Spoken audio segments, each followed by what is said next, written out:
Welcome back everyone. I can't believe I'm doing this as I'm usually a pretty private person when it comes to personal finances. But here we go. In this video, I'll be going through my investment property portfolio, currently sitting at a high 6-figure to 7 figures. Now I want to be clear up front. This is not to brag, and I'm sure there are many people out there with much bigger portfolios at 30 years old. That said, I don't want to be one of those, hey, I earn $1 million a month YouTubers, because I don't, and most people don't. I acquired most of this property portfolio on a pretty average salary. It's only since about a year ago that I've been earning well over 100k a year. It's been a long, hard road with blood, sweat, and sometimes tears, literally tears. So I'm sharing this to show you you can do it too. So while going through the property investment portfolio, I'm not just going to talk about what I have, but also my journey on getting 4 properties by the age of 30, how I managed it, and how I got the cash to do it. And again, no, I didn't earn a killer salary during my early to mid 20s. I did this on a fair living wage. That said, I'll talk about how I built up the deposits, closing costs, and renovation costs, and roughly how long it took me. Then later on in this video, I'll go through some tips about buying property, the general mindset I had and what I learned during the process. Here we'll talk about some things like what property to buy and what not to buy, how much you need before investing in property, how long it should take you, and some tips around the right mindset to have. Then I'll finish up with some final thoughts. This will probably be my longest video yet, and there will be a lot of numbers, so it might be worth taking out a pen and paper or just grabbing some popcorn and sitting back. I'll pull it all together in the end, breaking it all up into an individual per property cost first, with a total real estate breakdown after. I've put in a lot of effort into this, and I promise it'll all be worth it in the end. That said, if you have some suggestions and areas for improvement, please let me know in the comment section below. I'd love to hear it. And in case you're only interested in certain areas, I've put some timestamps in the description. But if you have the time, please watch it all the way through. I've got pieces of advice in every part of this video. Then lastly, before we get into it, please like this video so it ranks higher in the YouTube search and people get to see it. And remember to subscribe for future content. I'll greatly appreciate that. Alright, let's get into it. So as promised, I'll start out with my property portfolio. I bought my first property when I was 24 years old, the second one at 27, third at 28, and the fourth one this year at 30 years old. This timeline should already tell you that it gets easier the longer you do it, for many reasons which I'll talk about a little bit later. For simplicity's sake, I'll call these properties A, B, C, and D to make it easier. I'll talk through each property at the time I first bought it, what I paid on closing costs, renovations, and things like that, and then I'll go over the value of each today and what I still owe on the mortgage. So property A was a 2-bedroom apartment in the suburbs. Yes, the suburbs. That's really all I could afford at the time, so I was commuting to my office in the city day to day. I bought property A in 2014 for a small sum of $42,000 as I didn't want to overcommit. Closing costs were roughly $1,290 and I put 0% down as a first-time buyer. I had to spend about $4,300 on renovations to make it livable for myself. I knew I wasn't going to be staying there for a long time as it was a stepping stone, but I had to start somewhere and I wanted to live in a place where I felt comfortable. For the $4,300 it was very nice as it didn't really need a ton of work anyway. So the closing costs and the renovation money was cash that I saved from 20 until 24 when I eventually purchased the property. And 4 years to save around $5,600 is a pretty reasonable goal. I probably could have saved a little bit more and paid a larger deposit, but I was stupid and bought a nice car at 21. Never ever buy a nice car too early in your life. So I stayed in this property for just over 2 years until I had enough money to justify buying the next one. And that brings us to property B. I decided to look for something within budget which will allow for me to keep property A and rent that out. So I ended up buying an interesting 2-bedroom single family home in an enclosed estate. This place needed work, and I mean a lot of work. But because of that, I bought it for a steal at $107,500. It was situated in an amazing neighborhood and the upside growth potential was huge. This was also the year I married my beautiful wife and we didn't want to stay in an apartment, so property B made sense as a place that we could commit to and live in for a long while. Which never happened, but hey, the idea was there. So on this property, the closing costs were about $3,500 and I paid a 10% deposit. Renovations were around $17,500. Most of the money was saved for in the 2 years staying in property A. And due to the renovations, I took a second mortgage on property A as well. Right about a year later, my wife decided to start her own business. This really forced us to move again as she would need office space to work from home. That put us on the path to buy property C. Property C ended up being a massive 5-bedroom single family home. The purchase price was $164,900. Closing costs were about $5,500. I put another 10% down and renovations were just over $2,000. Money for this property came from savings again and not spending any bonus money throughout the year. I also took out a third mortgage on property A for some additional funds. This started to get a little bit risky, but property A was growing at a really good rate, which was offsetting some of the cost. And that compared with the fact that we had two places that we bought for a really good price and then renovated too, meant that we had a lot of equity in these two properties. So then 2020 came, and along with it, a pandemic. We decided to take this opportunity and working from home to purchase property D.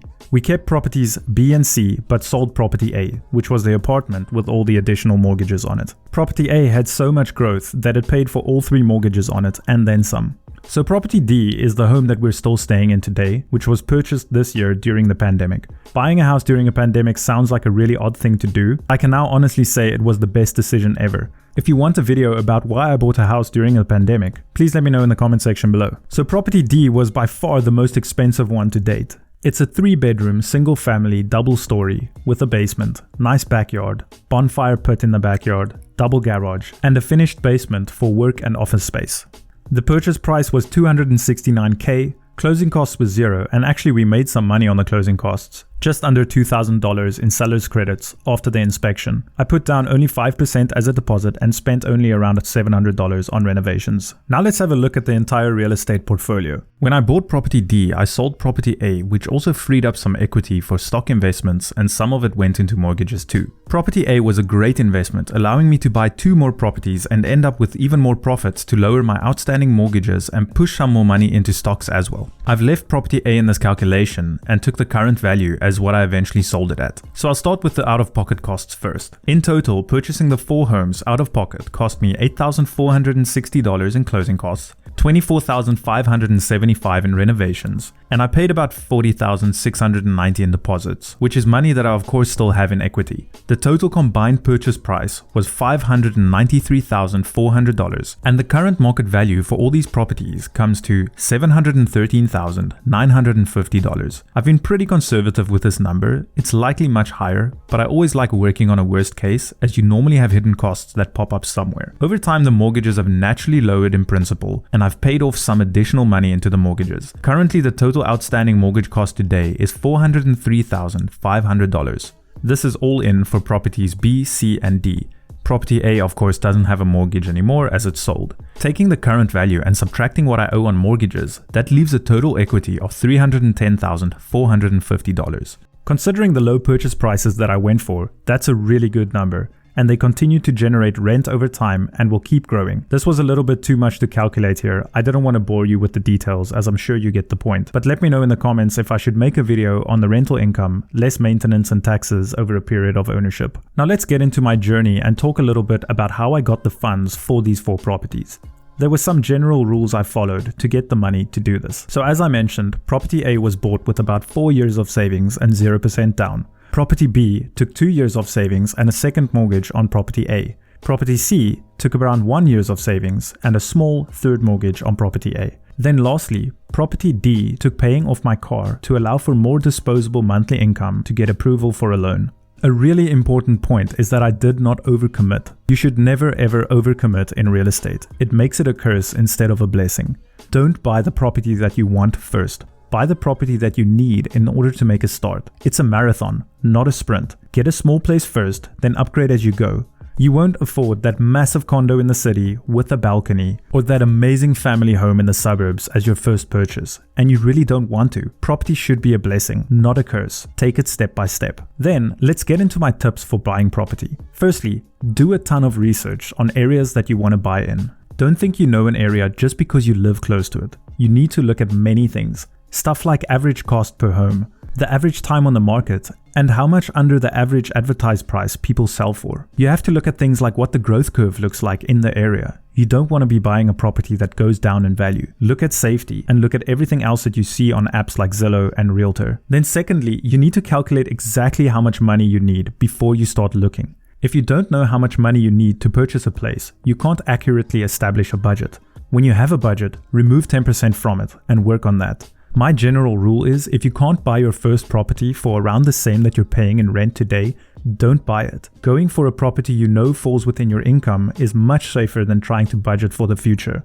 Remember that a purchase isn't final. You can always move again when things look better financially. And then, when you've established a budget, don't move away from your budget. That's why it's set in the first place. For your first property, be willing to downsize or move further away from densely populated area. It's a short-term sacrifice for long-term gain.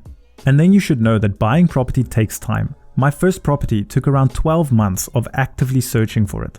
The second one took around 9 months. The third was quicker at around 2 months. And somehow the fourth one was bought within 2 weeks from decision to closing.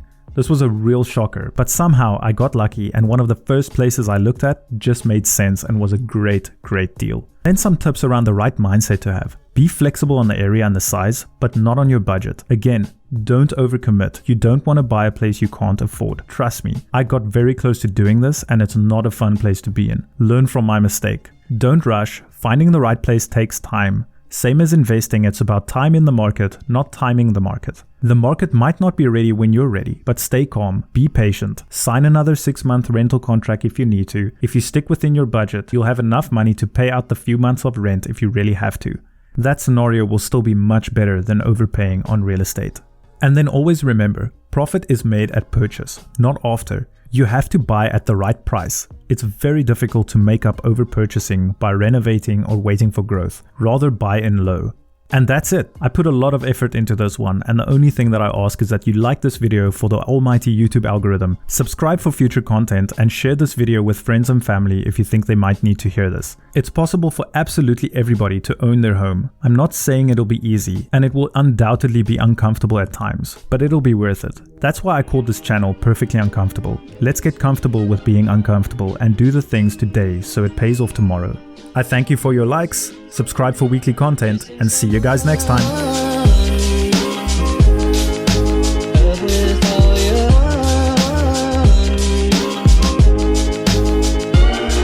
Someone